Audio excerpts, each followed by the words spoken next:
Acertei as contas e usei o que era preciso usar naquele momento, porque se eu não tivesse feito isso ia virar um costume e todas as vezes que eu fosse à feira, ele ia ter a mesma alimentação. Então eu cortei logo mal pela raiz. E ainda quando ia à feira, ainda lembrava. Lembra?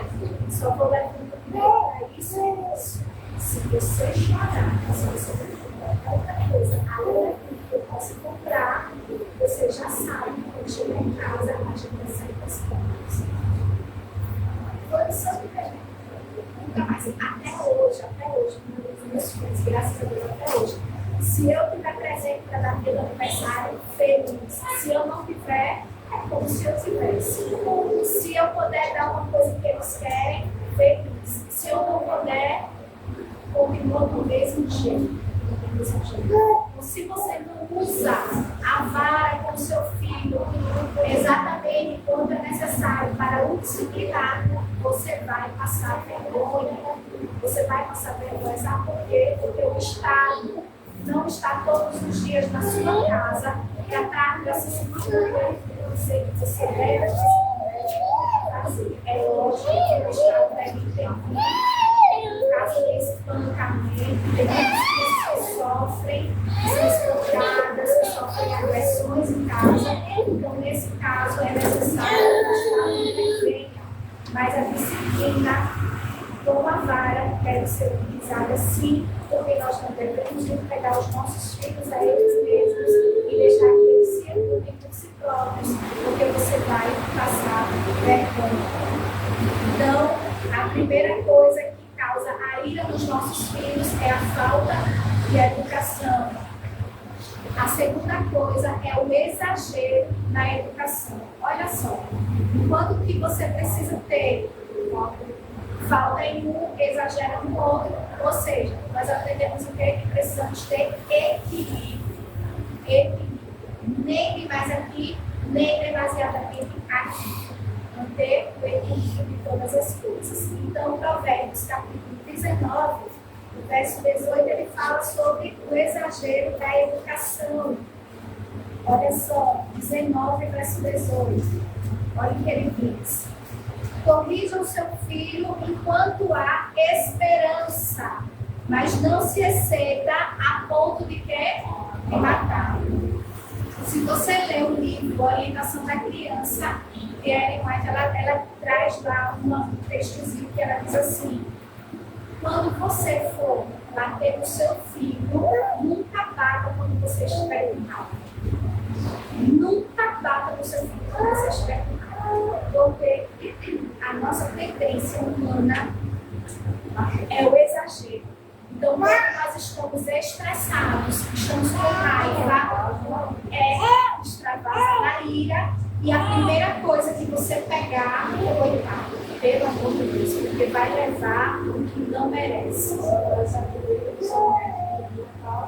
Isso. Então, você tem que ter equilíbrio para bater no seu filho, para corrigir sua filha, porque aqui a Bíblia está dizendo: Provérbios, corrija o seu filho quando há esperança, mas não se exceda a ponto de matá-lo. Não faça isso. Não faça isso, porque isso vai gerar ira no seu filho. Você já pensou quantas crianças que caem com a sua vida destruída, emocional, física, porque tem pais que se excedem na sua ira no momento de corrigir e não bater. É por isso que o Estado hoje ele intervém. A lei, para muitos, é muito pesada. Mas agora eu não posso mais bater no seu filho. Você pode bater no seu filho. A lei não vai ser contra você se você pegar um cinto e você corrigir o seu filho. O problema é que os excessos. O problema está no excesso.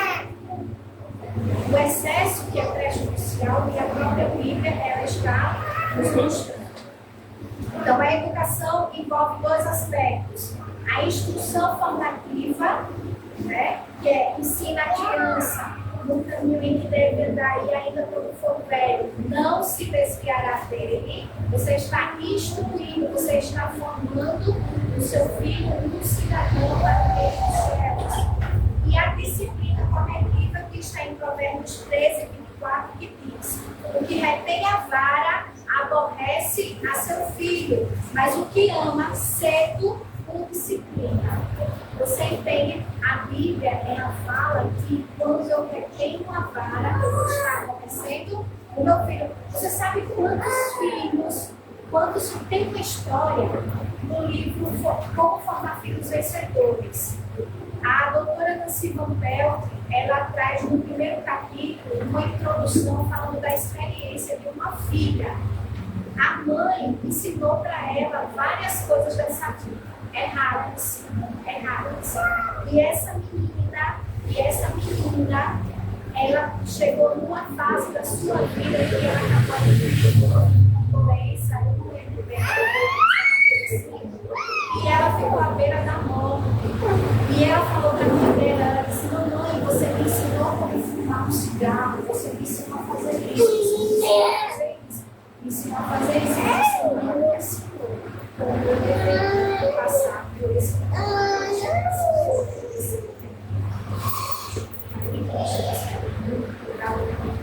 ensinamos aos nossos filhos. A instrução formativa deve anteceder a disciplina corretiva. Por que ela deve anteceder? Porque você tem que falar com o seu filho, corrigir ele antes que ele faça. Ou seja, é aquele ditado que diz: é melhor aprender com o erro dos outros do que com os meus próprios erros. Por isso que a Bíblia coloca tanto exemplo do passado, tanta história de tantos profetas que fizeram errado, que é para a gente olhar e ver que eles fizeram não foi legal, para a gente não repetir na nossa vida as mesmas atitudes que eles tiveram. Então é isso que deve acontecer também dentro da nossa casa. Nós temos que instruir os nossos filhos ao ponto de mostrar para eles o que é certo e o que é errado.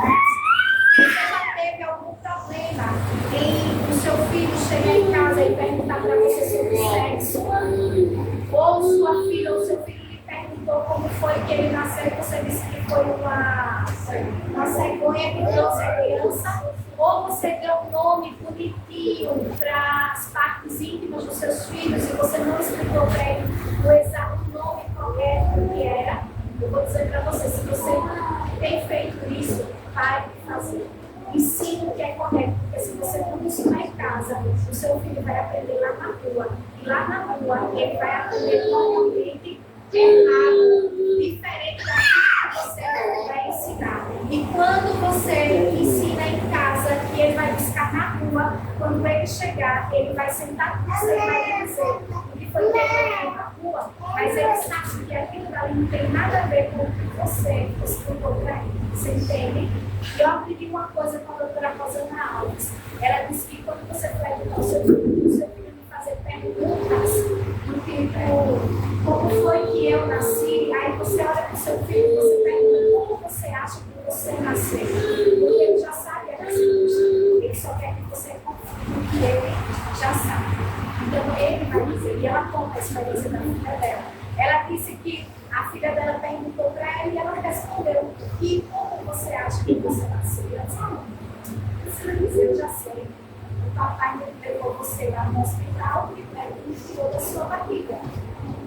Está vendo como é simples? Somos nós que criamos as coisas.